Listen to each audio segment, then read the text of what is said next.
бо тақозои рушди ҷомеа анъана ва ҷашну маросимҳоро танзим намуда ба ҳифзи арзишҳои асили фарҳанги миллӣ ва эҳтиром ба суннатҳои мардумӣ барои баландбардоштани сатҳи иҷтимоиву иқтисодии ҳаёти шаҳрвандони ҷумҳурии тоҷикистон аз қабули қонуни ҷумҳурии тоҷикистон дар бораи танзими анъана ва ҷашну маросимҳо дар ҷумҳурии тоҷикистон 10 сол сипарӣ мегардад.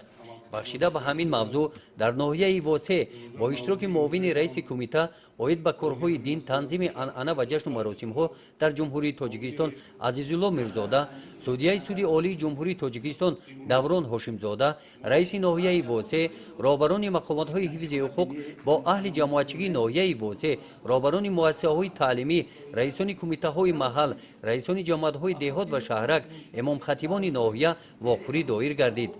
дар ин ҷам омад дар маърузаҳо натиҷаи 10 соли амали қонуни мазкур бо далелҳо таҳлил карда шуданд.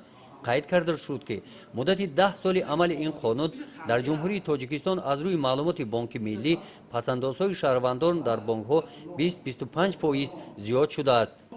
сатҳи камизодӣ аз 72% ва 30% поён рафтааст. хароҷоти аҳолӣ 3 баробар кам гардида шумораи оилаҳо маъракаҳои тӯи арӯсу домодӣ зиёд ба қайд гирифта шуданд. дар ин ҷам омад қайд карда шуд ки ба қонуни ҷумҳурии тоҷикистон дар бораи танзими анъана ва ҷашну маросимҳо 2 маротиба тағйиру иловаҳо дохил карда шудаанд. бо мақсади фаҳмидани андешаи шаҳрвандон оиди 10 соли амали ин қонун иштирокчиёни ин чорабинӣ нуқтаи назари худро дар саволнома қайд намуданд. барои минбаъд такмил додани қонуни ҷумҳурии тоҷикистон дар бораи танзими анъана ва ҷашну маросимҳо дар ҷумҳурии тоҷикистон таклифу пешниҳодҳои худро навиштанд.